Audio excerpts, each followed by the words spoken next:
Welcome to the course of International Finance. This is the second lecture we are recording. So last time we discussed the creation of MNCs, multinational companies, where they're there, and what is the problem that occurs in an MNC. उसका structure कैसा होता है, किस तरह से उसको organize किया जाता है. It could be controlled locally, और it could have a central control के एक country के अंदर उसका head office है और वहीं से सारा कुछ control होता है, सारे decision वहीं पर हो रहे थे मेन, और फाइनल आपको कम्युनिकेट कर दिया जाता है. दूसरा तरीका ये है कि हर कंट्री के अंदर अपना कंट्रोल मैकेनिज्म है, तो डिसेंट्रलाइज है डिसीजन मेकिंग. तो पाकिस्तान के अंदर जो मैनेजमेंट होगी वो अपने हिसाब से डिसीजन कर सकती है as compare to the United States, उसी कंपनी की जो सब्सिडरी है. ठीक है. मूविंग फॉरवर्ड हम देखा एजेंसी प्रॉब्लम होती है क्योंकि मैनेजमेंट का जो ऑब्जेक्टिव है वो शेयर होल्डर्स के ऑब्जेक्टिव से मैच नहीं करता. इस वजह से पास्ट के अंदर एनरॉन जैसी कंपनी बैंकरप्ट भी हुई है. उसके बाद सर्बनी स्टॉक्स एक्ट आया, कैडबरी अकॉर्ड आया, और कॉर्पोरेट गवर्नेंस पे बहुत ज्यादा काम हुआ उसके बाद से कि कॉर्पोरेट गवर्नेंस को इम्प्रूव किया, जिसके डिफरेंट तरीके भी डेवलप किए गए हैं. उनको ओनरशिप दी जाए बिजनेस के अंदर, मैनेजमेंट को, मैनेजमेंट के ऑब्जेक्टिव जो हैं वो शेयर होल्डर के ऑब्जेक्टिव के साथ अलाइन किए जाएं, ऑल दोस थिंग्स. और फिर एक्सटर्नल कंट्रोल हो, एक्सटर्नल लोग बैठे हों ताकि वो इस चीज को मॉनिटर करें, इंश्योर करें कि जो डायरेक्टर्स हैं, जो कंपनी की मैनेजमेंट है, वो गलत डिसीजंस ना करे. और उसके अंदर कोई ना कोई इंडिपेंडेंट बंदा होना चाहिए जो उसके अगेंस्ट अगर बात करनी हो तो कर सके. क्योंकि अगर आप सारे एम्प्लॉयज ही अंदर रखेंगे या कंपनी के लोग रखेंगे तो वो अगेन सीईओ के अगेंस्ट या किसी और के अगेंस्ट नहीं जा रहे होंगे इन मोस्ट केसेस. हाउएवर हम पाकिस्तान में हर चीज का सोल्यूशन ढूंढ लेते हैं. How the internet facilities facilitates management control, ये उस दिन रह गया था पॉइंट एक before moving on to why MNCs pursue international business.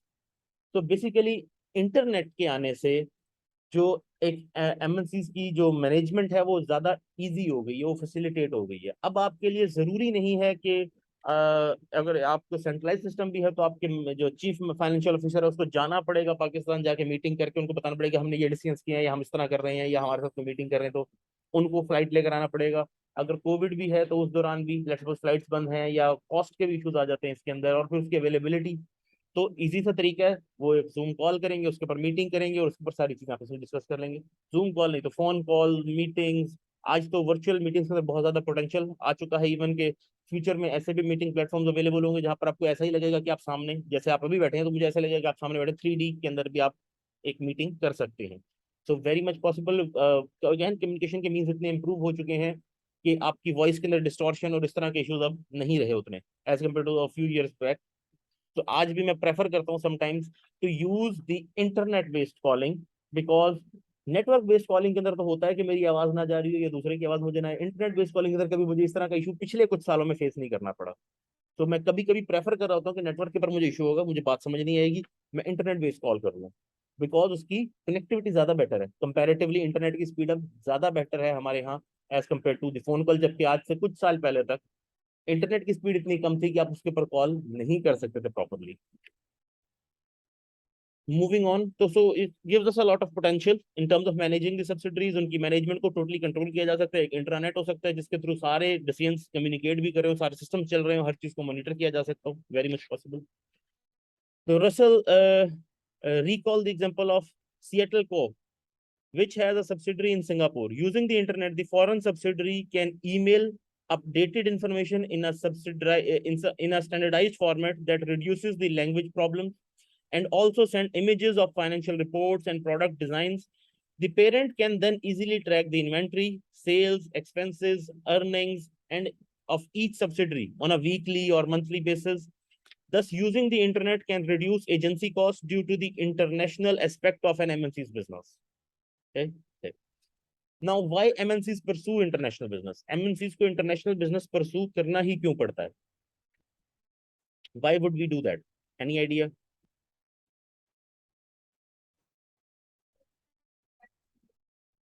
Okay, business expand करने के लिए, ठीक है. न्यू मार्केट्स को अप्रोच करने के लिए, न्यू अपॉर्चुनिटीज को टारगेट करने के लिए. ओके, फाइन, ठीक है. ट्रू, बिजनेस इंक्रीज करने की भी एक ऑप्शन है. अगेन इसमें कुछ एडवांटेजेस हैं. इस पे बेसिकली तीन थ्योरीज हैं जो ब्रॉडली इन सारी चीजों को कैटेगराइज कर लेती हैं, मतलब तमाम चीजें तकरीबन एनकम्पस हो जाती हैं इसके अंदर. पहली थ्योरी है थ्योरी ऑफ कंपेटिटिव एडवांटेज. अब थ्योरी ऑफ कंपेटिटिव एडवांटेज क्या है? ये एक चीज मैं पहले ही बताता हूँ क्योंकि ये आगे आएगा। ये आपस में कुछ हद तक ओवरलैप भी करेंगी। वो आपने देखा होगा, अगर स्टैटिस्टिक्स कभी पढ़ी है आपने, तो दो सेट्स हैं तो वो थोड़ा सा ओवरलैप भी कर रहे होते हैं। कुछ दोनों सेट्स के अंदर सेम डाटा होता है, ये सेम यूनिट्स होते हैं, ठीक है, और कुछ सेपरेट होते हैं। तो उसी तरह से इसको भी समझेंगे आप कि ये थ्योरीज में जो ब्रॉड ब्रॉड कैटेगरीज अब डाली गई, तो कुछ हो सकती है जो दो थ्योरीज में एक ही थ्योरी, एक ही कैटेगरी मिक्स भी हो रही हो। तो ये भी मैं पहले ही क्लैरिफाई कर दूं। थ्योरी ऑफ कंपेटिटिव एडवांटेज ये है कि आपको कुछ कंट्रीज में या कुछ इलाकों में काम करने के अंदर कंपेटिटिव एडवांटेज हासिल होगी on certain thing. For example, अगर आप यूनाइटेड स्टेट्स में काम करते हैं, अपनी प्लांट लगाते हैं, या आप यूएसए के अलावा बड़ी जापान में लगा लेते हैं, आप यूरोप में लगा लेते हैं, तो आपको टेक्नोलॉजी बेस्ड बहुत एडवांटेज मिलती है। आपको लेटेस्ट टेक्नोलॉजी की एक्सेस है। आप रोबोटिक्स यूज कर सकते हैं अपने प्लांट के अंदर, चीजों को ऑटोमेट कर सकते हैं। तो ऑटोमेशन के लिए ये कंट्रीज बेस्ट हैं, यहाँ पर ऑटोमेशन सिस्टम्स अवेलेबल हैं। पाकिस्तान में आपको इसके लिए पहले परमिशन लेनी होगी गवर्नमेंट से, फिर उसकी इंपोर्ट, जैसे कि अभी अभी रिसेंटली एक लीक के अंदर आया था कि जी वो प्लांट हमारा आधा पड़ा हुआ है, इंडिया से मंगवाना है, तो उसके लिए परमिशन लेनी पड़ेगी। कैबिनेट परमिशन देगी, उसके ऊपर ड्यूटीज लगेंगी, एलसीज खुलेंगी, पूरा एक बड़ा प्रोसीजर है। आपने अमेरिका में खरीदनी, वो तो वहीं बन रही है टेक्नोलॉजी, ज्यादातर टेक्नोलॉजी उनके पास अपनी बिल्ट है, जापान के पास है, यूरोप के पास है। तो आप वहां कोई नई टेक्नोलॉजी बेस या ऑटोमेटेड प्लांट्स लगाना चाहते हैं, इजीली अवेलेबल है। और अगर वही टेक्नोलॉजी आप कहीं और बनाएंगे तो अब नए सिरे से बनानी भी तो है ना, ठीक है, तो वो भी एक इशू आ जाएगा। और फिर अगेन, कुछ चीजों के आपके पास कॉपीराइट्स हो सकते हैं, कुछ की अगेन ट्रेडमार्क्स हो सकते हैं, कुछ उसको बनाने के सीक्रेट्स हो सकते हैं। जैसे ये टेम्पर्ड ग्लास है, आपको जो फोन की स्क्रीन वगैरह के आगे लगता है, जो आजकल इसको टूटने से बचाने के लिए यूज करते हैं। इवन फोन स्क्रीन भी उसी टेम्पर्ड ग्लास की ही आजकल बनाई जाती है, ताकि वो जरा स्ट्रांग हो, रेजिस्टेंट हो टू ब्रेकेज। अदरवाइज सादा ग्लास को आप फोन की तरह फेंकेंगे तो वो फौरन टूट जाएगा, जितना थिन ग्लास लगता है फोन के ऊपर। तो वो टेम्पर्ड ग्लास, उसकी बनाने की एक टेक्निक है, उसको सालों से बनाकर और उसको इम्प्रूव करते आए हैं साथ साथ वो बनाने वाली कंपनी। तो उनको ही पता है कि वो किस टेम्परेचर पे क्या क्या इंग्रेडिएंट्स ऐड करके वो टेम्पर्ड ग्लास बनाया जा सकता है। और उसकी एक सर्टेन टेक्निक होगी कि इसी तरह से बनेगा, दूसरे किसी तरीके से नहीं बनेगा। अब ये टेक्निक अगर हम इस डेवलपिंग कंट्री में सीख कर नया टेम्पर्ड ग्लास बनाना चाहे तो हमें सालों लगेंगे और thousands of rupees in R&D लगेंगे। तो अब ये उसको कंपेटिटिव एडवांटेज है ना, उसके पास वो फॉर्मूला है, हमारे पास नहीं है, हमें नुकसान हो जाएगा। तो एक कंपेटिटिव एडवांटेज है उस कंट्री को कि वहाँ टेक्नोलॉजी अवेलेबल है, वहाँ ये प्रोडक्ट्स अवेलेबल है, और फिर वहां पर स्किल्ड लेबर अवेलेबल है जो उस टेक्नोलॉजी को समझती है। हम एक प्लांट मंगवा लें अमेरिका से, एक बड़ा जबरदस्त किस्म का, पता चला यहाँ तो उसको ऑपरेट करने वाला बंदा ही कोई नहीं है। और ऑपरेट करने वाले को छोड़े, उसको रिपेयर करने वाले को सबसे बड़ा मसला आएगा जब रिपेयर एंड मेंटेनेंस आ जाएगी, क्योंकि प्लांट चलेगा तो रिपेयर एंड मेंटेनेंस आएगी, पार्ट्स खराब होंगे। अब जिस बंदे को उस प्लांट की समझ ही नहीं है वो उसको रिपेयर नहीं कर सकता, रिपेयर के लिए फिर से आपको बाहर से अगेन फिर पार्ट बाहर से मंगवाना पड़ेगा।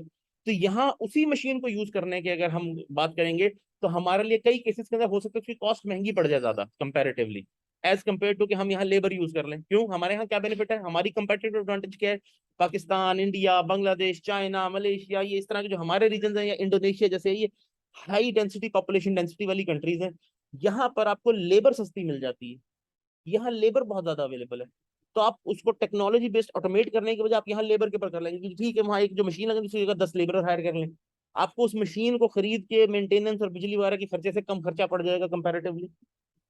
तो हर कंट्री की अपनी एक कंपैटिटिव एडवांटेज है कि वो क्या चीज बेहतर बना सकते हैं। फिर अगेन, हर कंट्री में एक्सपर्ट्स अपने अपने होंगे कि वो क्या चीज बेहतर कर सकते हैं। फॉर एग्जाम्पल, जो IT इंडस्ट्री है, ज्यादातर सिलिकॉन वैली यूनाइटेड स्टेट्स के अंदर है। अब यूनाइटेड स्टेट्स कितना बड़ा कंट्री है, तो आखिर सिलिकॉन वैली में ही क्यों है, टेक इंडस्ट्री टेक्सास में क्यों नहीं है, ठीक है, वहां कम से कम 40 45, सॉरी 50 के करीब स्टेट्स हैं, किसी स्टेट में और में नहीं, क्यों इतनी ज्यादा, या उस तरह की silicon valley type proper structure नहीं है, वही एक सिलिकॉन वैली क्यों है। और फिर अगेन, क्योंकि वो कंपेटिटिव, सारी बड़ी कंपनीज वहां बैठी हैं, सारे जो अमेरिका के बड़े ब्रेन्स होंगे इन टर्म्स ऑफ टेक्नोलॉजी वो वहीं पर है। तो जिसको जॉब भी करने काम है वो वहीं चला जाता है सीधा सीधा, उसको पता है कि यहाँ सारे बैठे। जैसे हमारे यहाँ सियालकोट के अंदर ये कटलरी, सॉरी सियालकोट है वो कौन सी जगह है जहाँ ये सर्जिकल इंस्ट्रूमेंट्स और ये कटलरी और नाइफ्स और ये सारी चीजें बड़ी चल रही, सियालकोट ही है, इसके करीब भी कुछ एरियाज हैं, ठीक है। लेकिन सियालकोट जैसे पॉपुलर है स्पोर्ट्स गुड्स बनाने के लिए। अब स्पोर्ट्स गुड्स बनाने की टेक्निक, उनके अंदर क्या क्या कैरेक्टरिस्टिक्स होने चाहिए, उसकी क्या क्वालिटी मेंटेन करनी चाहिए, ये सब उस इलाके के लोगों को हुआ था। अगर मैं यहाँ एक स्पोर्ट्स गुड्स मैन्युफैक्चरिंग की फैसिलिटी लगाता हूँ, हालांकि है तो पाकिस्तान ही, लेकिन मुझे वो टेक्निकली स्किल्ड लेबर ही नहीं मिलेगी जिसको पता है कि जो वो पकड़ के देख लेता है यार ये सही नहीं बना हुआ। उसने इंटरनेशनल स्टैंडर्ड्स पे अगर फुटबॉल बनाकर फीफा को देनी है, फीफा उसके वेट के डिफरेंस के ऊपर भी बात करेगा। फीफा उसके अंदर कोई और चीज होगी उसके डिफरेंस के ऊपर बात करेगा, इसके अंदर ये चीज ऐसे क्यों है। उनके स्टैंडर्ड है कि इस तरह होना चाहिए। अब वो स्टैंडर्ड वहां के लोगों को पता है, वहां के जो एम्प्लॉयज हैं वो इतने ज्यादा ट्रेंड इतने साथ काम करते हैं कि उसको मशीन की जरूरत नहीं पड़ेगी उसमें टेस्ट करने के लिए। उसने उठा के फील से बता दिया यार इसके अंदर ये खराबी है, ये चीज ठीक नहीं है, इसको निकालो दूसरे वाला यूनिट बनाते हैं। ये खराब है इसको डिस्कार्ड कर दें या लोकल यूज के लिए रख लें। उसकी क्वालिटी इंस्पेक्शन, उसकी जो भी स्टैंडर्ड्स हैं वो मीट करने के लिए जो इक्विपमेंट चाहिए आपको वो नहीं है, आपके पास उतनी स्किल्ड लेबर नहीं है यहाँ पर। अगर मैं यहाँ प्लांट लगाऊंगा तो मेरी कॉस्ट सब्सटेंशियली बढ़ जाएगी और मुझे अगेन लेबर वहीं से मंगवानी पड़ेगी। तो मेरे लिए कंपैरेटिवली इजी है कि मैं वहां जाकर प्लांट लगा लूँ। अब इसकी रेफरेंस अगली थ्योरी के अंदर भी आएगी वैसे। तो थ्योरी ऑफ कंपेटिटिव एडवांटेज ये कहती है कि कुछ कंट्रीज को, कुछ रीजन्स को, कुछ इलाकों को कंपेटिटिव एडवांटेज होती है दूसरों के ऊपर कोई चीज बनाने में। ठीक है, जैसे कि ज्यादातर चीजें चाइना में बनाना कंपनीज को सस्ता पड़ता है, तो वो चाइना में बनाकर 1% ऑफ द प्रोडक्ट की शिपिंग कॉस्ट के ऊपर उसको पूरी दुनिया के अंदर बेचते हैं। क्यों? उन्हें सस्ता पड़ता है। ठीक है, और वहां सारी टेक्नोलॉजी अवेलेबल है, वहां हर तरह की चीज अवेलेबल है और उन्हें बनवाना सस्ता पड़ जाता है। लेकिन अगर देखें कि कोई जैसे तो एप्पल कंप्यूटर्स भी है तो वो कहता है कि जी हमारा ये फोन जो है ये डिजाइन्ड इन कैलिफोर्निया है, डिजाइनिंग वो चाइना में नहीं करवा रहे, मैन्युफैक्चर्ड इन चाइना है। तो डिजाइनिंग का फिर उन्होंने कहा जी ये हमारे यहाँ बेहतर होता है, इसकी टेक्नोलॉजी हमारे यहाँ बेहतर है, हमारे लोग ज्यादा एक्सपर्ट हैं, तो ये हम यहाँ करेंगे। बनाने का काम उनको देते हैं क्योंकि वो लेबर इंटेंसिव था इसका। हम यहाँ देंगे पर आवर पे करना पड़ेगा, हेल्थ इंश्योरेंस पे करनी पड़ेगी। तो ये जो फोन अगर हम वहां से बनवाते हैं $100 का तो यहाँ तो $300 का बनेगा। फिर बेचने की बात आ जाएगी, वो उतनी कॉस्ट हमारी बढ़ेगी। तो कंपेटिटिव एडवांटेज है। अब कंपेटिटिव एडवांटेज क्यों जरूरी है? अम, मेरा बिजनेस है, व्हाट, क्या बेचा है, बना के बेचे, लेट सपोज पेंसिल्स बना के बेचने का। ठीक है, अब मेरा जो कंपेटिटर है वो भी यही काम कर रहा है, वो तभी तो मेरा कंपेटिटर है। अब अगर मैं ये एक पेंसिल का बॉक्स, बॉक्स की बात करता हूँ फिलहाल, एक पेंसिल से तो एग्जांपल समझ नहीं आएगी, बनाता हूँ, लेट सपोज मुझे एक यूनिट की कॉस्ट भी, लेट सपोज एक यूनिट की कॉस्ट मुझे पड़ जाती है 100 रुपए एक डब्बे की। ठीक है, तो मैं उसको मार्केट में 100 रुपए से ऊपर कहीं पर भी बेच सकता हूँ। मेरे कंपेटिटर को उसकी कॉस्ट पड़ती है 150 रुपया एक डब्बा बनाने पे। अब वो 150 से ऊपर बेच सकता है मार्केट में। जब हमारा कंपटीशन होगा, मैं 150 पे बेच के कोई नुकसान नहीं कर रहा, वो 150 पे बेच के कुछ कमा नहीं रहा। मैं 130 की भी बेचता हूं तो मुझे फायदा 30 रुपए का हो रहा है। उसे 130 के पर मेरे मुकाबले पे बेचने के लिए 20 रुपए नुकसान पर बॉक्स उठाना पड़ेगा। उसके लिए तो मुसीबत हो जाएगी, मेरे साथ compete ही नहीं कर सकता। Get the idea? Competitive advantage मुझे है क्योंकि मेरी कॉस्ट कम है। दिस इज कंपेटिटिव एडवांटेज, एक किस्म की कंपेटिटिव एडवांटेज है ना कि मेरी कॉस्ट कम है। अब अगर मार्केट में कंपटीशन होगा प्राइस बेसिस के ऊपर तो मैं हमेशा जीतूंगा, मैं उसको मार्केट से आउट कर सकता हूँ। क्यों? मैं अगर 100 रुपए की भी ये बेचूं, लाइक वो अपना बिजनेस बड़ी मुश्किल से चला रहा है, लॉस भी बेयर करता जाता है कि वो भी 100 की बेचता है, तो 50 रुपए उसको पर बॉक्स लॉस हो रहा है। कितना अरसा चला लेगा वो ये लॉस? 1 साल, 2 साल मैक्सिमम, आखिरकार उसे अपना प्लांट बंद करना पड़ेगा। मैं ये कितना अरसा, मैं 50 साल भी चला सकता हूँ क्योंकि मुझे लॉस नहीं हो रहा, प्रॉफिट नहीं हो रहा ना, खर्चा पूरा हो रहा है। एक बार वो मार्केट से आउट होगा उसके बाद मैं ये पेंसिल 300 रुपए की भी बेचूं, मेरे पास कंपेटिटर कोई नहीं मार्केट में, जितने की मर्जी बेच लूं। तो मेरे पिछले जितने साल भी लॉस किया वो मैं रिकवर कर सकता हूँ। और मुझे पता है इतना लंबा मुझे जाने की जरूरत नहीं है क्योंकि उसको लॉस इतना ज्यादा हो रहा है कि सून और लेटर उसको अपना प्लांट बंद करना पड़ेगा। ये है कंपेटिटिव एडवांटेज का एडवांटेज, कि जिसको भी मार्केट में कंपेटिटिव एडवांटेज होगी वो मार्केट के अंदर रहेगा, वो मार्केट के अंदर अपना बिजनेस चला सकता है, उसके पास बहुत सारी चीजें हैं कि वो स्कीम्स ऑफर कर सकता है। ये एक एस्पेक्ट के ऊपर मैंने बताया, प्राइस, कॉस्ट, बेसिकली कॉस्ट के ऊपर। और कितने एस्पेक्ट्स हो सकते हैं बिजनेस के कि उसके अंदर उसको कंपेटिटिव एडवांटेज हासिल हो दूसरे के ऊपर, और उसकी बेसिस के ऊपर वो अपना बिजनेस मार्केट में ज्यादा देर तक चला सकता है। या फिर मेरे पास ये पेंसिल बनाने की कोई ऐसी टेक्नोलॉजी है जिसकी वजह से इसका जो ये लेड है ये टूटता नहीं है, बड़ा अच्छा स्ट्रॉन्ग बड़ा जबरदस्त किस्म का लेड है ये टूटता नहीं है, ये टेक्नोलॉजी उसके पास नहीं है। उसकी पेंसिल आमतौर पर कच्ची निकलेगी, वो टूट जाती होगी तो लोग प्रेफर करेंगे कि मेरी पेंसिल खरीदें। अब मेरे पास कॉस्ट में एडवांटेज नहीं है, मेरे पास टेक्नोलॉजी में एडवांटेज है, मेरा प्रोडक्ट उससे बेहतर है, और अगर मैं उसी प्राइस से बेचूंगा लोग कहेंगे हम इसकी चीज क्यों ना लें, हम उसकी क्यों लें। किसी भी तरह की मुझे एडवांटेज हो सकती है, ये एडवांटेज मुझे कस्टमर्स तक पहुंचने में हेल्प करेगी। तो जिसके पास कस्टमर कंज्यूमर ज्यादा होगा उसका बिजनेस चलेगा। तो कंपेटिटिव एडवांटेज समझ में आ गई आपको। ये जो थ्योरी है ये बेसिकली इकोनॉमिक्स से अडॉप्टेड है, जहां पर उसका पर्पस ये है कि जिस कंट्री को जिस चीज में कंपेटिटिव एडवांटेज है उसे वो चीज प्रोड्यूस करनी चाहिए। क्योंकि एक चीज है, बिलीफ है कि जी एक कंट्री को हर चीज खुद बनानी चाहिए ताकि वो किसी और कंट्री पे डिपेंडेंट ना हो। ठीक है। अब सऊदी अरेबिया को कंपेटिटिव एडवांटेज है ऑयल के ऊपर। उनके पास ऑयल इतनी ज्यादा क्वांटिटी में कॉन्सेंट्रेटेड कंडीशंस के अंदर पड़ा है कि उनको बहुत ज्यादा कॉस्ट नहीं पड़ती ऑयल एक्सट्रैक्ट करने की। जो मार्केट में प्राइस उसके ऊपर वो बेच देते हैं आगे। अब पाकिस्तान के जी हम अपने ऑयल के अंदर खुद मुख्तार हो जाए तो खुद ऑयल पहले ऑयल डिस्कवर करेंगे, ऑयल फील्ड, फिर उसके ऊपर ऑयल फील्ड स्टैब्लिश करेंगे, फिर रिफाइनरीज, और वो पूरा प्रोसीजर होगा। और पता ही चला कि आपके पास जो ऑयल है वो इस तरह का है कि वो महंगा बड़ा पड़ता है। जैसे यूनाइटेड स्टेट्स के अंदर कुछ ऑयल ऐसा भी है जिसको एक्सट्रैक्ट तो किया जा सकता है, लेकिन उसकी कॉस्ट तभी जस्टिफाई होती है एक्सट्रैक्ट करने की जब लेट्स सपोज एक बैरल 25-50 डॉलर से ऊपर का हो। तो जब ऑयल महंगा होता है और वो देखते हैं जरूरत है मार्केट में नहीं है, तब वो उन फैक्ट्रीज को कहते हैं स्टार्ट करें और ये वाला ऑयल एक्सट्रैक्ट करें और बना कर दें। अदरवाइज वो उसको बंद कर दे क्योंकि वो जस्टिफाई नहीं होती उसकी कॉस्ट। क्योंकि वो पोरस रॉक के अंदर, सैंड के अंदर एब्जॉर्ब्ड होता है ऑयल, वो लिक्विड फॉर्म में नहीं पड़ा होता, तो उसको उसमें से एक्सट्रैक्ट करना पड़ता है, उसकी कॉस्ट ज्यादा लगती है। तो अब जिस कंट्री को एडवांटेज हम कहते हैं हम उससे परचेज करने एज कम्पेयर टू कि हमारे पास जो पहले हम उसको निकालें, उसकी पूरी एक्सप्लोरेशन करें, कॉस्ट लगाएं, हमारे पास ना टेक्नोलॉजी है वो मंगवाएं, हमारी पता चले कि जी पर लीटर हमें कितने का पड़ गया जी निकालना, 1000 रुपये लीटर। तो हमारे लिए तो मुसीबत होगी 1000 रुपये लीटर बेचना आगे। ठीक है। तो ये थ्योरी थी कि या तो एक तो उसने उससे फायदा क्या है, हम किसी पे डिपेंडेंट नहीं है।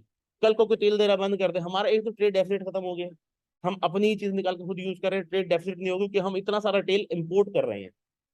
ठीक है। दूसरा एडवांटेज, जंग हो जाए, कोई और मामला हो जाए तो दूसरी कंट्री इनकार कर दे तो हमारे कोई टेंशन नहीं है। ये अमेरिका ने रियलाइज किया जब गल्फ वॉर के दरमियान कहीं पर अमेरिकन को सऊदी अरेबिया ने और ओपेक ने बेसिकली तेल देने से इनकार कर दिया कि आप दूसरी साइड पर हैं, बिहेव।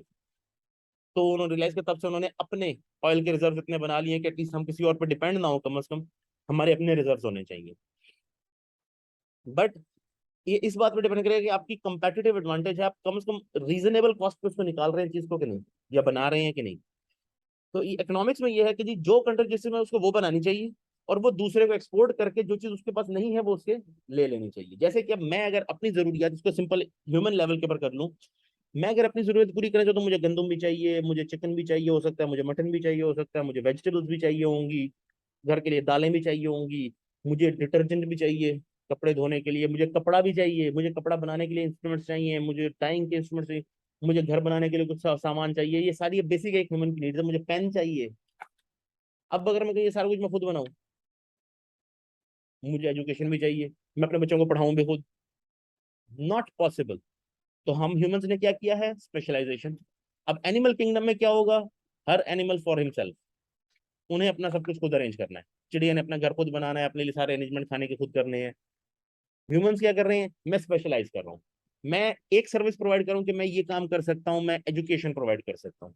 मैं एजुकेशन प्रोवाइड करूँ उसके अगेंस्ट मुझे एक सैलरी मिलती है जिसको यूज करते हुए जो गंदम प्रोड्यूस करे उससे मैं गंदम खरीद लेता हूँ, जो चिकन जिसके पास उससे मैं चिकन खरीद लूंगा, जिसके पास दालें होंगी उससे मैं दाल खरीद लूंगा, जिसके पास वेजिटेबल्स होंगे उससे मैं वेजिटेबल, कपड़े बनाने वाले से मैं कपड़ा खरीद लूंगा, घर बनाने वाले से या रियल से किसी लैंड ओनर से मैं लैंड खरीद के घर बना सकता हूँ। तो मैं अपनी बाकी सारी रिक्वायरमेंट्स को आउटसोर्स करता हूँ कि यार वो ये काम ज्यादा अच्छा कर सकता है। मैं गंदम नहीं उगा सकता, मेरा कोई तजुर्बा नहीं, मुझे पता नहीं कैसे उगाते हैं, कब प्लांट करनी है, कब हार्वेस्ट करनी है, और फिर अगर मैं उगाने जाऊं, मेरी जरूरत जितनी है वो एक बहुत छोटी सी रिक्वायरमेंट है। ठीक है। उतने फील्ड के ऊपर मैं पहले गंदम उगाऊं, फिर दूसरे फील्ड के ऊपर पहले वो फील्ड अरेंज करूं, उसके ऊपर गंदम उगाऊं, फिर पूरा साल उसका ख्याल भी करूं। उसके साथ मैंने अपनी बाकी सारी रिक्वायरमेंट भी पूरी करी, मैंने घर भी बनाना है, मैंने कपड़े भी बनाने हैं, अपने खुद सारी रिक्वायरमेंट खुद पूरी करनी है, वुड बी इम्पॉसिबल। और मेरी कॉस्ट बढ़ जाएगी। मैं गंदम उगाऊंगा तो मैं ट्रैक्टर यूज नहीं कर सकता, मैं बहुत सारी फैसिलिटीज जो मॉडर्न डे की है वो यूज नहीं कर सकता, क्योंकि इतना सा तो जगह है जिसके पर मैं कहाँ ट्रैक्टर यूज करूंगा। उसके लिए पहले मैं ट्रैक्टर खरीदूं, that would be another cost. तो अगर कोई बड़े लेवल के ऊपर फार्मिंग कर रहा होगा उसको ये कॉस्ट सस्ती पड़ेगी। जैसे कि यूक्रेन दुनिया की ब्रेड बास्केट समझा जाता है इन टर्म्स ऑफ ग्रेन, ज्यादातर दुनिया को ग्रेन वो वहां से एक्सपोर्ट किया जाता है, रशिया से, यूक्रेन से। वजह टेक्नोलॉजी। वहां पर फी फार्म हमारी तरह का नहीं होगा। हमारे यहाँ तो हम फार्म देखते हैं इतना है, उसके बाद खत्म हो गया। तो ट्रैक्टर भी किसी किसी ने लिया होता है, हर किसी के पास नहीं होता। वहां पर ये यूके की अगर आप ग्रेन्स की इंडस्ट्री देख लेंगे तो what would it be like, thousands of hectares के ऊपर जहां तक निगाह जा रही है गंदम लगी हुई है, सिर्फ गंदम लगी हुई है। अब वहां पर हमारी तरह उसकी हार्वेस्टिंग भी नहीं कर सकते वो। क्यों? हमारी तरह अगर हार्वेस्टिंग करेंगे कि जितने लोग हो सकते हैं ना, गंदम की हार्वेस्टिंग के टाइम के ऊपर ये मेड्स वगैरह सारे काम छोड़ के फौरन जाते हैं, हार्वेस्ट करके हमारे दाने बन जाएंगे। अगर इस तरह भी लेबर मंगवा ले तो भी वो पूरी गंदम हार्वेस्ट नहीं कर सकता before the weather turns different और वो गंदम खराब हो जाए। कर ही नहीं सकता। उसने क्या किया, उसने टेक्नोलॉजी हायर की। उसने मैसिव किस्म के इस हॉल के साइज के ट्रैक्टर्स हैं, ट्रक्स हैं बेसिकली, वो ट्रैक्टर ट्रक टाइप के हार्वेस्टर जिसे कहते हैं। इतने मैसिव हार्वेस्टर है, वो घंटे के अंदर थाउजेंड्स ऑफ जो किलो है वो बेसिकली लीटर्स है वो पेट्रोल जला देता है। लेकिन वो हार्वेस्टिंग करता जाता है और उसको पता है कि जी इतने दिनों के अंदर से ये पूरा थाउजेंड्स ऑफ हेक्टेयर हार्वेस्ट कर लेने हैं। उसके अंदर जो कैब के अंदर ड्राइवर बैठा हुआ है उसने कुछ नहीं करना, उसने सिर्फ जीपीएस के अंदर कोऑर्डिनेट्स देने हैं कि इस एरिया से इस जगह ये हार्वेस्ट करना है। वो हार्वेस्टर हार्वेस्ट करता जा रहा है और ये भी बता रहा है यील्ड कितनी आ रही है, और वो दाने भी निकालता जा रहा है। वो सब कुछ करके अपने पास ग्रेन निकालता जा रहा है, ऑफलोड कर रहा है। दिन रात चल रहा है। रात को कोई मतलब उसकी लाइटें ऑन है, जीपीएस के थ्रू उसने हार्वेस्टिंग करनी है। तो उसे पता है कि मैं इतने ये हार्वेस्टर लगाऊंगा तो मैं कवर कर लूंगा। वो हार्वेस्टर लाखों यूरो का है, लाखों यूरो का एक हार्वेस्टर आता है नया, बहुत मैसिव। मैं अगर खड़ा हो जाऊं तो उसके एक टायर के बराबर भी नहीं आता। उससे भी ऊंचा टायर होगा सिर्फ उस हार्वेस्टर का। लेकिन अब क्या वो मैं लेके आ सकता हूँ खरीद के यहाँ पर लाखों यूरो का हार्वेस्टर लाऊं और एक जी कुछ 2-3 स्क्वायर हेक्टर के ऊपर से मैं या एकड़ के ऊपर से मैं उसके ऊपर से फसल काटनी है जी? Makes no sense, would be ridiculous. वो चल भी नहीं सकता उतनी जगह को, तो जगह खड़ी होने के लिए चाहिए थी सीधा सी। ठीक है, मेरी कंपेटिटिव एडवांटेज नहीं रहेगी। उनको लाखों डॉलर का हार्वेस्टर लेने के बावजूद भी, क्योंकि इतनी मैसिव किस्म की क्रॉप है कि वो पर यूनिट कॉस्ट कम पड़ जाती है। पर यूनिट उसका कुछ भी नहीं बनता। बड़ी सस्ती वो गंदम उगा के आगे बेच भी सकते हैं। तो मेरे लिए कन्वीनियंट क्या होगा, जो उगा रहा है सस्ते के अंदर मैं उससे खरीद लूं। मैं वो सर्विस प्रोवाइड करूं या वो काम करूं जिसमें मुझे कंपेटिटिव एडवांटेज है। तो पाकिस्तान फुटबॉल्स बनाए, स्पोर्ट्स इक्विपमेंट बनाए, सर्जिकल इक्विपमेंट बनाए, वो चीजें बनाए जो उसको बनाने में एक्सपर्टीज है। टेक्नोलॉजी इक्विपमेंट बनाने की वजह जिसका हमारा कोई तजुर्बा नहीं, जिसके हमारे पास एक्सपर्ट लोग नहीं है, और वो हम बाहर से परचेज कर लें क्योंकि वहां सस्ती बनती है। इट वुड बी रिडिकुलस कि मैं एक कंप्यूटर खरीदना चाहूँ तो मैं कहूँ मैं अपना बनाया हुआ कंप्यूटर खरीदूँ, पाकिस्तान में बनाना शुरू करें, पता चला जी ये $10,000 का एक कंप्यूटर बना है। यार इंटरनेशनल मार्केट में $1,000 में मिल रहा है। मैं 10 टाइम ज्यादा के ऊपर अपना बनाया हुआ कंप्यूटर यूज करूंगा। मैं वो चीज बनाता हूँ जो मैं बना सकता हूँ और वो बेचकर दूसरी चीज लेते हैं। This is the theory of competitive advantage.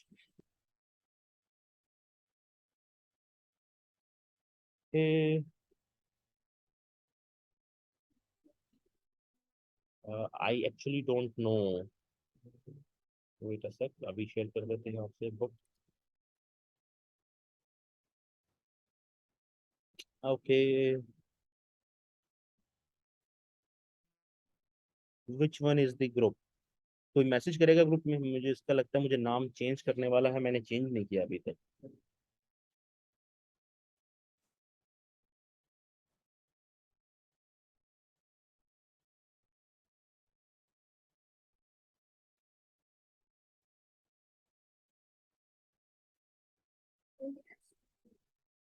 देखिए स्प्रिंग 22 वाला है ना, लेकिन उसमें भी मेरे पास दो आ रही हैं। I think it is IBF MS IBF वाला। ठीक है, ओके।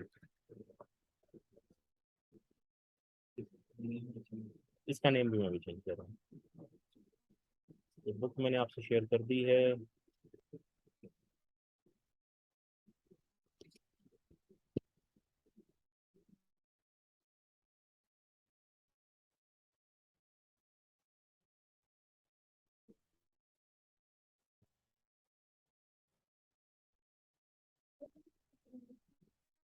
Interesting question.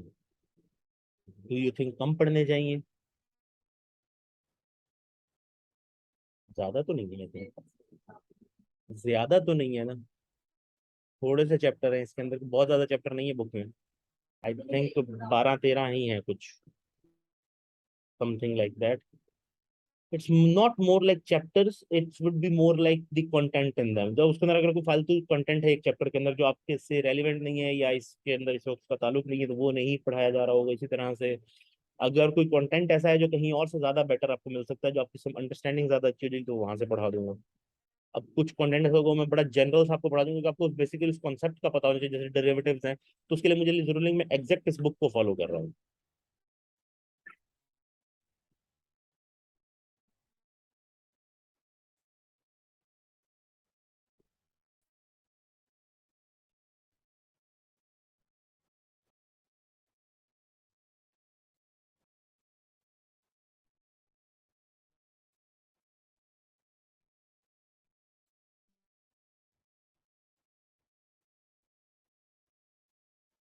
तो अगेन बेसिक बात आ जाती है एफिशिएंसी के पर, कौन कौन सी चीज कितना एफिशिएंटली बना सकता है।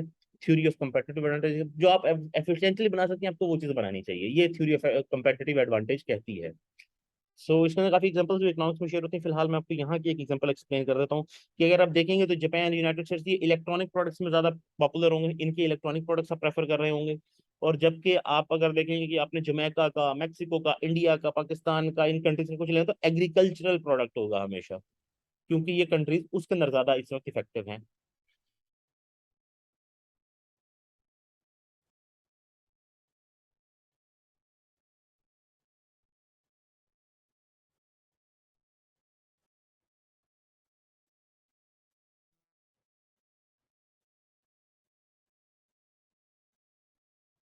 अब इसके एक example, competitive advantages allow firms to penetrate foreign markets. Many of the Virgin Islands, for example, specialize in tourism and rely completely on international trade for most products.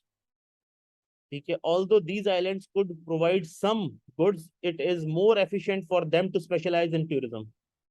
That is, the islands are better off using the some revenues earned from tourism to import products than attempting to produce all the products they need.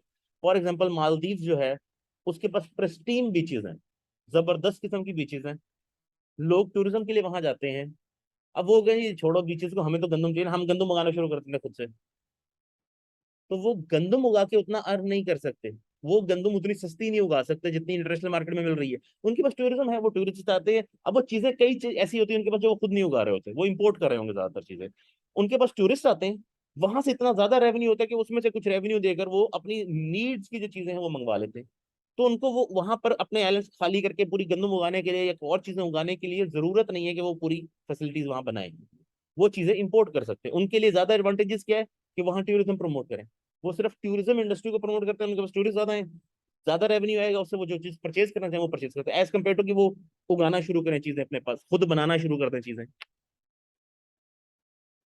Then comes in the imperfect markets theory. अब ये और पहली वाली आपस में थोड़ा सा interlinked भी है। इनपरफेक्ट मार्केट थ्योरी के अगर मार्केट परफेक्ट होगी,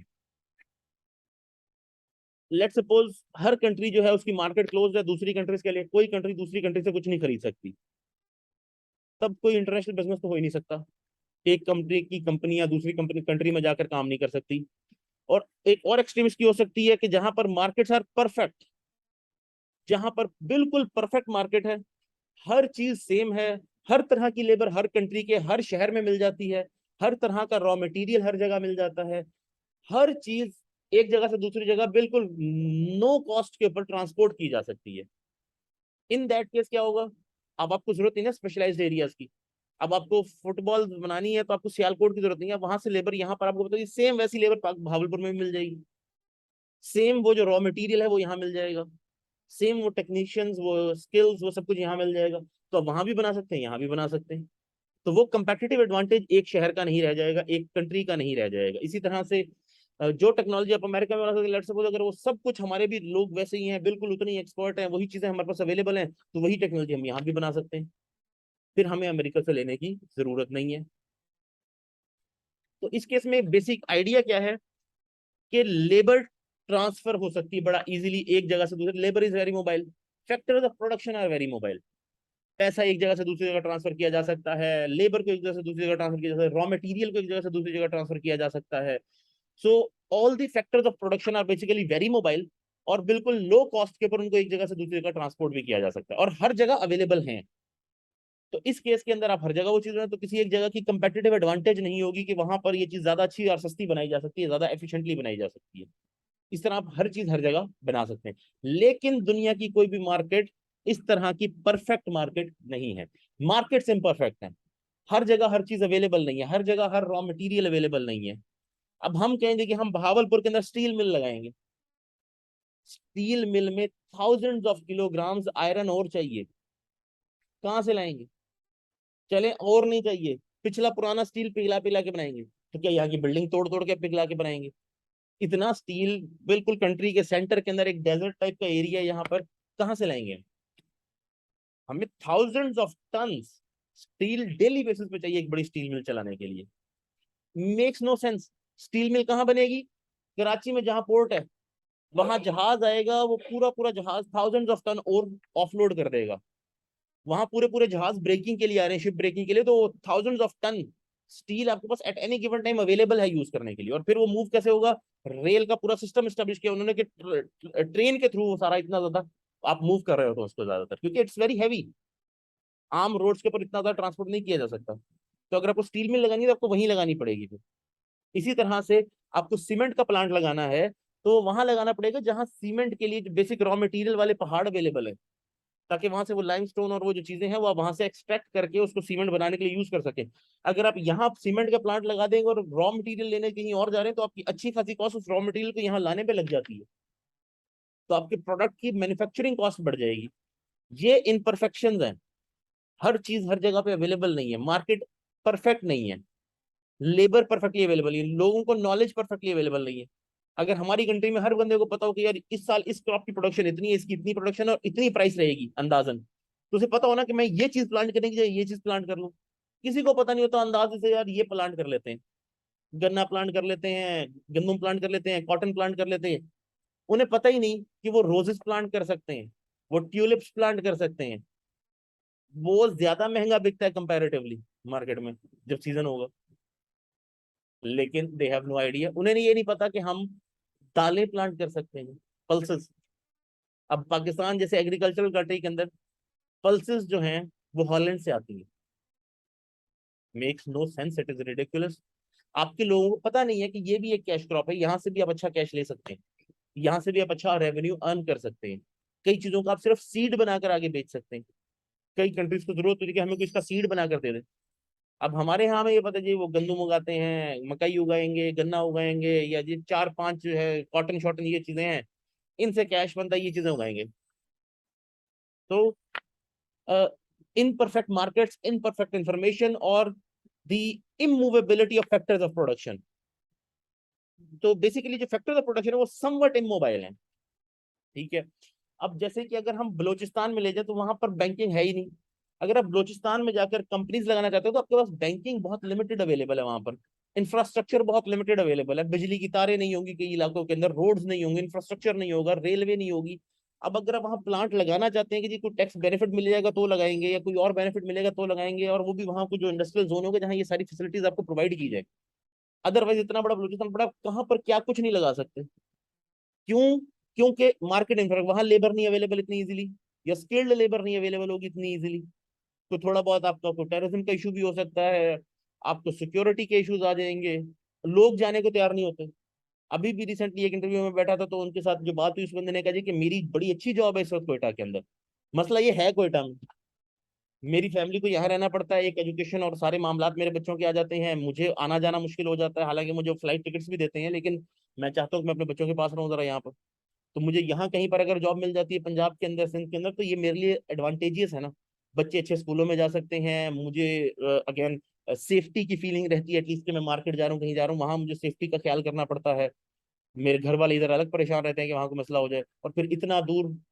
it is a very like, Balochistan is a very vast place जहाँ पर बहुत कम पॉपुलेशन है। आप जब चलते हैं तो कई कई किलोमीटर, 100 100 किलोमीटर चलेगा, बंदा एक नहीं नजर आ रास्ते में। तो वो एक फीलिंग उसको कि जी मुझे एडवांटेज रहेगी कि मैं यहाँ, तो लेबर वहां जाने को तैयार नहीं होती, आपको एक्स्ट्रा पे करके लेबर को उस तरह के इलाके में ले जाना पड़ेगा। So that is the theory of imperfect markets, कि मार्केट्स इम्परफेक्ट हैं, लेबर हर जगह पे आप मूव नहीं कर सकते, फैक्टर ऑफ प्रोडक्शन को हर जगह पे मूव नहीं कर सकते।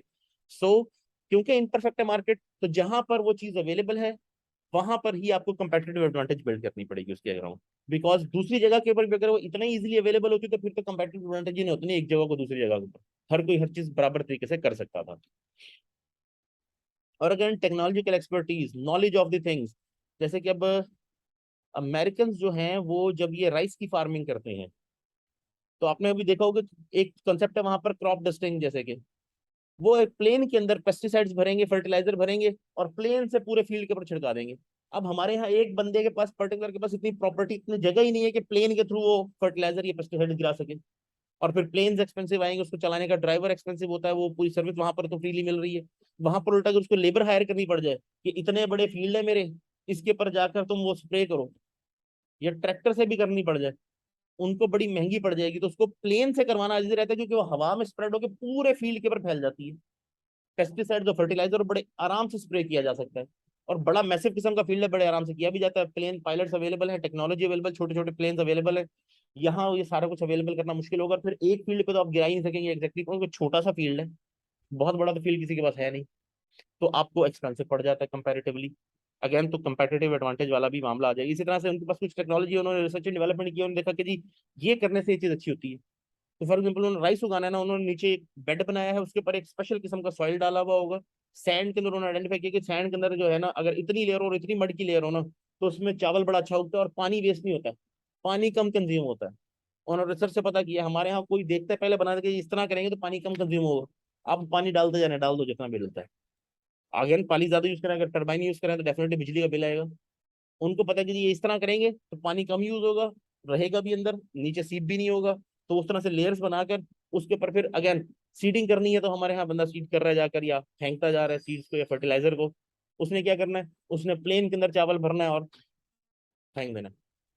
वो कहते से कोई फर्क नहीं पड़ता कि चावल का दाना सीधा गिरे, टेढ़ा गिरे, इस तरह गिरे, वो जो वाटर का और हवा का फ्लो है उसके साथ उसने मूव करके सही जगह पे अलाइन होकर खुद ही पहुंच जाना है। जरूरत ही नहीं उसको सही तरह से प्लांट करने की। तो अगेन टेक्नोलॉजी या नॉलेज दैट मैटर्स। तो इम्परफेक्ट मार्केट्स का एडवांटेज कंपनीज भी उठाती हैं। जैसे कि पर्टिकुलर रिसोर्स है किसी कंट्री के, ये नाइक है, गैप है, ये बेसिकली अगर ये बड़े बड़े ब्रांड्स हैं, नेक्स्ट है और ब्रांड्स हैं, इनको अगर कुछ चीज बनवानी है तो कहाँ जाएंगे जी, पाकिस्तान, इंडिया, बांग्लादेश, यहाँ से बनवाएंगे, सस्ती सी बनेगी, ले जाकर वहां पर हंड्रेड्स ऑफ डॉलर्स के अंदर बेच देंगे। सो ये एडवांटेज उनको रहता है। प्रोडक्ट साइकिल थ्योरी, ये थर्ड थ्योरी है इस कॉन्टेक्स्ट के अंदर कि कंपनीज क्यों एमएनसी जो है वो एमएनसी की तरह ऑपरेट कर रही होती हैं, कंपनीज क्यों एमएनसी बनना प्रेफर करती हैं।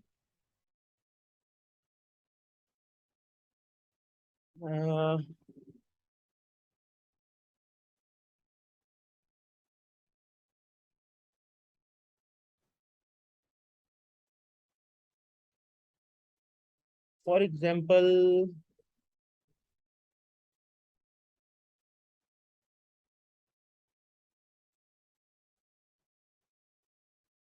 अगर मैं इसको कुछ सिंपल वर्ड्स में एक्सप्लेन कर सकूं, एक प्रोडक्ट का साइकिल होता है।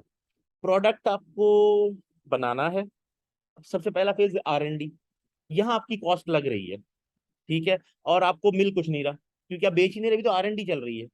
फिर आपने प्रोडक्ट डिजाइन कर लिया, प्रोटोटाइपिंग होगी, अब वो आपने इंट्रोड्यूस करवाया, अब बिकना शुरू हुआ है, लेकिन अब आपकी नेगेटिव कॉस्ट इतनी है उसको कवर करना आपने शुरू किया है, क्योंकि आप R&D पे बहुत ज्यादा खर्चा कर चुके हैं ऑलरेडी। ऐसा वो अपने ग्रोथ के फेज में जाता है। जब ग्रोथ के फेज में जाता है तब आप रैपिडली पैसा ग्रो करना शुरू करते हैं, आपकी सेल्स रैपिडली ग्रो करती है, आपकी प्रोडक्शन अपनी पीक कैपेसिटी तक जाने की तरफ चली जाती है।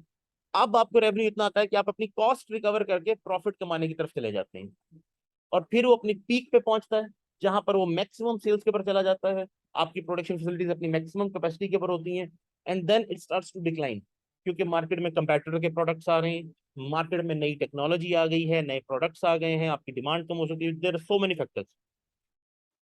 और इस वजह से फिर कंपनीज इनोवेट करती रहती है, प्रोडक्ट लाइफ साइकिल को एक्सटेंड करने की कोशिश करती है। R&D, फिर प्रोटोटाइपिंग या उसकी डेवलपमेंट हो जाती है, उसके बाद उसको आप इंट्रोड्यूस करवाते हैं, फिर उसको ग्रोथ, फिर मेच्योरिटी, फिर सैचुरेशन और डिक्लाइन। ये प्रोडक्ट लाइफ साइकिल के मार्केटिंग के अंदर ये साइकिल आपको इजीली मिल जाएगा, प्रोडक्ट लाइफ साइकिल जो होता है। अब ये पूरे फेजेस हैं। अब कंपनीज को एडवांटेज है ना कि अपनी कंट्री के अंदर अगर बना रहे हैं तो उनको एडवांटेज है कि अपनी मार्केट ऐसी चीजों का समझते हैं, उस हिसाब से वो बनाएं, लॉन्च करें। लेटर ऑन जब वो वहां एस्टेब्लिश हो जाए, उनका प्रोडक्ट अच्छा एस्टेब्लिश हो जाए, अब वो देखें यहाँ ज्यादा पोटेंशियल नहीं बचा, इस मार्केट को हमने कैप्चर कर लिया, अब वो उसको फॉरेन मार्केट्स के अंदर बेचकर वहां पर एक्सपेंड करना शुरू करें, वहां वो प्रोडक्ट नहीं है, तो वहां पर से सेल जनरेट करेंगे, यहाँ पर बिजनेस मैच्योर हो चुका है, अब सैचुरेशन और डिक्लाइन की तरफ जाएगा, वहां से नए कस्टमर को लेके आना शुरू करें, ताकि बिजनेस अभी भी चलता रहे, प्रोडक्ट का लाइफ साइकिल एक्सटेंड होता रहे। प्रोडक्ट हम कोशिश करते हैं लाइफ साइकिल को एक्सटेंड करें जितना कर सकते हैं, तो वो दूसरी मार्केट्स के अंदर एंटर होते हैं। सबसे कॉमन तरीका उसका एक्सपोर्टिंग का, कि आप चीजें एक्सपोर्ट करना शुरू करते हैं, सबसे आसान और सस्ता तरीका। आपने कोई नई फैसिलिटी नहीं बनानी, आपने जाकर नई मैनेजमेंट नहीं शुरू करनी, आपने सिर्फ प्रोडक्ट इसी प्लांट पे बनाना है और एक्सपोर्ट कर देना है। तो सबसे सस्ता और इजी तरीका होता है एक्सपोर्ट कर देना। और जैसे टाइम गुजरता जाएगा, आप वहां जाके प्लांट लगाते जाएंगे, जैसे कोका कोला। अब कोका कोला सारी दुनिया के अंदर तो नहीं शुरू हुई थी, पहले एक कंट्री से स्टार्ट हुई, वहां डिमांड बढ़ी, उसके हिसाब से उन्होंने बनाया, फिर बोटलिंग प्लांट लगा दिए। बोटलिंग प्लांट के बाद उन्होंने कहा जी कॉन्सेंट्रेट बेचते हैं, आप अपनी कंट्री में जाके प्लांट लगाएं और बनाकर पहले एक्सपोर्ट की। उसके बाद उन्होंने कहा जी हम आपको कंसंट्रेट ही भेज देते हैं, आप जाएं अपनी कंट्री में प्लांट लगाएं और इसकी बॉटलिंग करके बेचते जाएं आगे। तो अब तकरीबन दुनिया के तमाम कॉन्टिनेंट्स के ऊपर डिफरेंट प्लांट्स हर कंट्री में लगे हुए हैं, वो सिर्फ अपनी कॉन्सेंट्रेट बेचते हैं और अपनी लाइसेंसिंग की फीस लेते हैं अपने नाम की। बाकी यहाँ के लोग उसको बनाते हैं और आपको बॉटल करके भेज देते हैं। तो वो एक्सपोर्टिंग से स्टार्ट होता है एक बिजनेस और फिर एक्सपेंड करता जाता है पूरी कंट्रीज के अंदर, इस तरह से बढ़ता जाता है।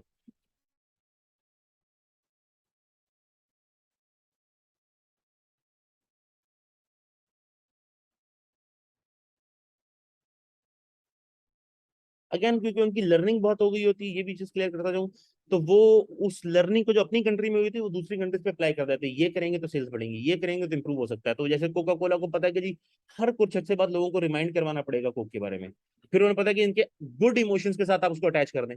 जब क्रिकेट मैच हो रहा है तो तब साथ में कोका कोला की एड चल रही है या पेप्सी की एड चल रही है, वो आपको याद दिलाते रहते हैं हम हैं।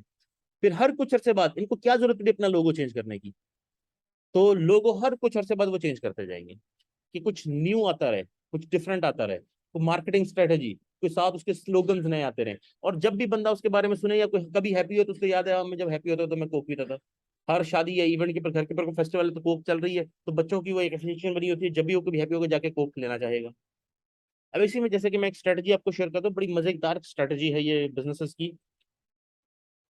डोमिनोज या जैसे ये बड़े ब्रांड्स हैं, ये जब आपको पिज्जा वगैरह या कोई चीज अपनी भेजते हैं तो साथ में फ्रीबीज भेजते हैं, जैसे कि ये हमारे यहाँ 14 स्ट्रीट वाले वो पिज्जा कटर आपको भेजता है, वो जब भी आपको सामने पड़ा नजर आएगा, वो याद आएगा 14 स्ट्रीट वाले पिज्जा भेजते हैं, याद आएगा ना, मंगवाएंगे ना, वरना याद नहीं तो मंगवाएंगे नहीं। ठीक है, इसी तरह से ये आपको जब डोमिनोज है, ये अपने केचप की पैकेट जो होते हैं इनके अपने नाम से आते हैं, इसी तरह से इनके चिली फ्लेक्स अपने नाम से आते हैं, और ये ओरिगानो वगैरह भी इंटरनेशनल को देते हैं ये। तो ये आमतौर पे आपको चाहिए है एक पैकेट, तो आपको 3 पैकेट भेजेंगे। आपने एक दो पिज्जे मंगवाए तो आपके पास अच्छे खासे पैकेट इकट्ठे हो जाएंगे और आप उसको फेंकते नहीं है, तो उन्हें कोई फेंक देता है, आप रख लेंगे उसको कि ये कहीं काम हो जाएगा। जब आप उसको दोबारा देखेंगे आपको याद आएगा कि डोमिनो का पिज्जा भी तो है, मुझे मंगवाना चाहिए। ये एक मार्केटिंग स्ट्रेटजी है। वो आपको अगर 10 रुपए की एक पुड़ी उनकी बनती है, उनको कॉस्ट, वो आपको 30-40 रुपए का एक्स्ट्रा सामान भेज देते हैं, 50 रुपए का एक्स्ट्रा, लेकिन उसके अगेंस्ट उनकी मार्केटिंग हो रही है। जब आप खोलेंगे आपको याद आएगा वो डोमिनो, आपको याद आएगा तो आप पिज्जा ऑर्डर करेंगे। तो वो एक स्ट्रेटेजी है ज्यादा सेल्स करने की। वो आपको फ्री में नहीं दे रहे, वो आपको जानबूझकर एक्स्ट्रा चीजें भेज रहे हैं, क्योंकि आपके पास जब पड़ी होंगी बार बार, जब आप खोल के, जब भी आपने वो कहीं रखी होगी तो खाने वाली जगह पे कहीं पे रखी होगी, तब खाने उन्होंने आपने देखा, ओहो याद आ गया, फौरन हमने ऑर्डर किया कि ये भी तो ऑर्डर कर सकता हूँ मैं अब बनाने की मेहनत करूँ, मैं ऑर्डर कर लेता हूँ। ये उनकी मार्केटिंग सेल्स की स्ट्रेटेजी है। तो उन्होंने एक चीज लर्न की ना एक कंट्री के अंदर करते हुए कारोबार, और उसको अप्लाई करते गए हैं वो। इसी तरह से ये बड़ी बड़ी चेन सारी बनी है, ये मैकडोनल्ड्स और ये सारी की, उन्होंने चीजें लर्न की, इंप्रूव की, और फिर उसको स्ट्रेटेजिकली इंप्लीमेंट किया। अब ये मैकडोनल्ड्स ही है सिर्फ, तो इसने बहुत कुछ लर्न किया है। आपको जो मैकडोनल्ड्स का टेस्ट पाकिस्तान में मिलेगा, ये आपको अमेरिका में नहीं मिलेगा। There is a reason behind this madness. Internationally flavours उस तरह के नहीं है जैसे हमारे यहाँ फ्लेवर्स होते हैं, डिशेज ऐसी नहीं है, वो बड़ा सिंपल सा खाना खाने वाले हैं, बड़ा विदाउट टेस्टलेस जिसे आप कह रहे हैं। हमारे यहाँ एक टेस्ट का स्टैंडर्ड है कि ये तिक्का फ्लेवर है, ये फ्लेवर है, ये फ्लेवर है। अब ये वहां नहीं है, स्पाइसेस नहीं है, सिंपल सा फ्लेवर होगा। तो वो मेयो लगा के भी एक बर्गर चिकन वाला पैटी बना के उन्होंने दे दिया, सिंपल तो चल जाएगा। यहाँ वो बेचेंगे, आप कहेंगे ये तीखा सा बना के दे दिया, अरे अजीब सा, ये तो मुझे पसंद ही नहीं आया। ये उन्होंने रियलाइज किया जब यहाँ लॉन्च किया इन कंट्रीज में, तो उन्होंने यहाँ के स्पाइसेस चेंज किए हैं according to the needs of this area. वो पैटी के स्पाइसेस भी चेंज करेंगे, वो उसके ऊपर जो मेयो लग रही है उसके अंदर भी स्पाइसेस चेंज करेंगे। और ये इन्होंने फिर और भी किया, जब उन्होंने इंडिया में लॉन्च किया तब इंडिया के अंदर कैसे बेचेंगे चिकन या बीफ, मसला एतराज भी हुए, इश्यूज भी बने। तो वहां के लिए उन्होंने क्या लॉन्च किया, वेजिटेबल आलू पैटी बर्गर, क्योंकि वहां पर वेजिटेरियंस ज्यादा हैं। तो जो चिकन के ऊपर सारा बिजनेस अपना कर रहे थे या बीफ के ऊपर कर रहे थे, उन्हें एक वेजिटेरियन वैरायटी लानी पड़ी, इंट्रोड्यूस होने। आज तो जाने वो इंटरनेशनल भी वो बेच रहे हैं, क्योंकि वहां भी वीगन्स बहुत ज्यादा और अवेलेबल हैं। लेकिन ये स्टार्ट यहाँ से होकर, यार इस एरिया में अगर बेचना है, इंडिया की इतनी बड़ी मार्केट है, 1 बिलियन से ज्यादा कंज्यूमर्स अवेलेबल है, इनको देना वेजी ऑप्शन पड़ेगी।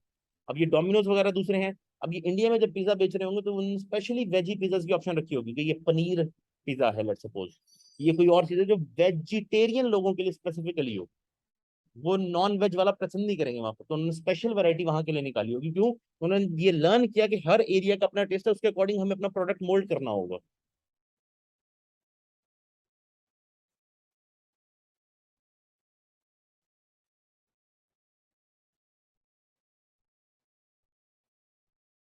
अब प्रोडक्ट लाइफ साइकिल जो है इसके अंदर, इंटरनेशनल प्रोडक्ट लाइफ साइकिल हम इसको किस तरह से करते हैं, ये इसकी इमेज अवेलेबल है, पेज नंबर, ये पेज नंबर क्या है, पेज नंबर 9 है आई थिंक, ये इसके ऊपर। तो पहले क्या होता है, फर्म क्रिएट करती है एक प्रोडक्ट और अकोमोडेट करती है उसको लोकल डिमांड्स के accordingly. Then firm exports that product to accommodate foreign demands, कि फॉरेन में उसकी डिमांड है उसके लिए एक्सपोर्ट करती है। फिर फर्म क्या करती है, firm establishes foreign subsidiaries to establish presence in the foreign country and possibility to reduce cost, क्योंकि जब एक्सपोर्ट करते हैं तो उसमें कॉस्ट कंपैरेटिवली ज्यादा पड़ेगी, ट्रांसपोर्ट की कॉस्ट पड़ेगी, तो फॉरेन सब्सिडरी एस्टेब्लिश कर देती है।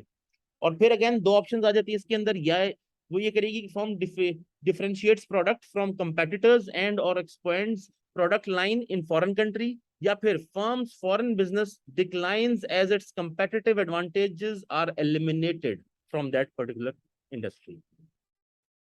And this is how a firm's product life cycle goes through the stages of internationalization, जो मल्टीनेशनल फर्म्स होती हैं ऑपरेट करती हैं। अब इसमें डिफरेंट मॉडल्स हैं, जैसे कि कुछ फर्म्स हैं वो कहती हैं हम एक्सपोर्टिंग मॉडल पे ही रहेंगी, जैसे कि लेट्स सपोज आई थिंक हाइंस है और इस तरह के कुछ मैन्युफैक्चरर्स हैं, उन्होंने अपना प्लांट अमेरिका में ही रखा हुआ है कि जी हम यहीं ही बनाएंगे, जैसे हर्शीज है लेट्स सपोज, तो उन्होंने अपना प्लांट जी मैं ये हम यहीं बनाएंगे और एक्सपोर्ट करेंगे, हम दूसरी जगह पे नहीं बनाएंगे, हमारी क्वालिटी और चीजें हम यहाँ पर मेंटेन कर सकते हैं। लेट्स सपोज कैडबरी है, उन्होंने अपना प्लांट लेट्स सपोज यूके में ही लगाया हुआ है। अब हो सकता है उन्होंने डिफरेंट कंट्रीज में भी अपना प्लांट लगा लिया, लेकिन वो ज्यादातर एक्सपोर्ट, अगेन उसको जो एक्सपोर्टेड आएगा वो डिफरेंट होगा और हमारी जो लोकल होगी वो डिफरेंट होगी। सो आप जानते हैं कि वो कैडबरी का ही एक सेम बार होगा, वो आपको एक बड़ा सा बार किसी एक दुकान में नजर आएगा, वो नजर आएगा ये इंपोर्टेड है, ये महंगा होगा, और हमारे पास जो लोकल होगा वो कंपैरेटिवली सस्ता होगा, लेकिन उनके टेस्ट में फर्क होगा कंपैरेटिवली। सिमिलरली ये कंपनीज मार्केटिंग भी डिफरेंट करती हैं, प्रोडक्ट की सेल्स भी डिफरेंट करती हैं in different countries. For example McDonald's जितना टेस्टी पाकिस्तान में होता है, ये आपको दुनिया के किसी मुल्क में नहीं मिलेगा, नहीं। लेकिन उसकी वजह है, इसी तरह पेप्सी जितनी टेस्टी अमेरिका में होगी वो यहाँ नहीं होगी, उसमें गैस भी ज्यादा, उसके इंग्रेडिएंट्स भी यहाँ से हमसे बेटर होंगे, कंपैरेटिवली क्वालिटी वाइज हमसे बेहतर बन रही है। ठीक है, क्यों? वहां पर कुछ स्टैंडर्ड्स भी हैं फिर जो उन्होंने फॉलो करने। सिमिलरली आसान सी बात बताता हूँ, आप जाके चेक कर सकते हैं, लेस का पैकेट एक आप यहाँ खरीदें, एक अमेरिका में खरीदें, अमेरिकन पैकेट के अंदर से एक भी बर्न्ड चिप्स नहीं निकलेगा, यहां तक कि एक भी चिप्स ऐसा नहीं निकलेगा जिसके अंदर कोई स्पॉट हो और वो काला सा स्पॉट हो, नहीं निकलेगा। यहाँ मैंने ऐसा पैकेट भी लेस का ओपन किया हुआ है जिसके अंदर सारे चिप्स जले हुए थे। वहां क्या है, क्वालिटी स्टैंडर्ड, क्योंकि अगर एक भी जला हुआ या बर्न्ड या एक स्पॉट वाला भी आ गया तो लोगों ने कहना है ये ब्रांड अच्छा नहीं, इसकी चिप्स नहीं खरीदेंगे, हम नहीं लेते, जाओ गो टू हेल्प। वहां क्या है, एक एक चिप्स की फोटो ली जाती है, जो बीच में इस तरह का स्पॉटेड निकलता है, एयर जेट आता है, वो जब नीचे गिर रहे होते हैं तो एयर जेट से ब्लो करके उसको साइड पे बाहर फेंक देते हैं, वो स्क्रैप में जाता है, कैटल फीड में जाएगा या डिस्ट्रॉय होएगा, वो पैकेट में नहीं जाएगा। यहाँ तक कि इसके फ्रीटो लेज के प्लांट की, अमेरिकन प्लांट की एक फुटेज पड़ी है मेगा मैन्युफैक्चरर्स के अंदर, ये कुछ के अंदर नेशनल ज्योग्राफिक की है, वो अवेलेबल है यूट्यूब के ऊपर, आप देख सकते हैं। तो थंडरस्टॉर्म आई और उनका प्लांट की बिजली बंद होगी थोड़ी देर के लिए। अब प्लांट में चिप्स कटते जाते हैं, वहां ये नहीं है कि कुछ रुक रहा है, प्रोडक्शन लाइन है पूरी चलती जा रही है, तो चिप्स कट के आते जा रहे हैं, एक बेल्ट के ऊपर, बेल्ट से आगे ऑयल में गिरते हैं, एक सर्टेन टेम्परेचर के ऊपर वो ऑयल होता है सारा का सारा, और वो ऑयल ये नहीं कि एक कढ़ाई है, वो एक प्रॉपर लंबा सारा ओवन है जिसके नीचे वो पूरा ऑयल का वो बेस बना हुआ उसके अंदर गिरता है, पेडल उसे मूव करते जाते हैं एंड तक और फिर निकाल के बाहर, और वो बेल्ट के ऊपर वाइब्रेट होता आगे चला जाता है, ऑयल एक्स्ट्रा उसमें से निकल जाता है, और वो पूरा प्रोसीजर जितनी देर से बनना होता है उतनी देर ही वो उस ऑयल के अंदर गुजारता है। अब बिजली गई, प्लांट बंद हो गया। जब आई तो वो जो फ्रायर के अंदर की चिप्स थी वो जल चुकी थी। तो कोई बात नहीं, प्लांट स्टार्ट किया, चिप्स निकाली, जितनी जली हुई थी बाहर स्क्रैप के अंदर वेस्ट, नए सिरे से काम शुरू हो गया। यहाँ पर वो जल गई, यार नुकसान तो थोड़ा ही हुआ लेकिन फिर क्या, पैकेट में ही डाल के बेच दो इनको, कौन पूछेगा। सिमिलरली वहां पर अब हमारे यहाँ आपको फ्रूट मिलता है मार्केट के अंदर, अगर आप एक एप्पल के पास एप्पल एप्पल वाले के पास एप्पल लेने जाएं, क्या वो परफेक्ट शेप वाला एप्पल होगा जो आपको बुक्स में नजर आता है? आप अमेरिका की सुपरमार्केट में चले जाएं, वो परफेक्ट शेप वाला एप्पल पड़ा होगा। क्या उनके पास ऐसा एप्पल उगता ही नहीं जिसके अंदर कोई डेंट हो एक तरफ? मैंने अक्सर देखा है कोई एक तरफ डेंट होगा, थोड़ा सा टेढ़ा होगा, एक तरफ से बिल्कुल स्मूथ है, दूसरी तरफ से थोड़ी सी टेढ़ी शेप होगी उसकी। हमारी मार्केट में तो मिलेगा आपको, अमेरिका की किसी सुपर मार्केट के अंदर आपको ऐसा एप्पल पड़ा नहीं मिलेगा, या फिर डिसकलर्ड हो।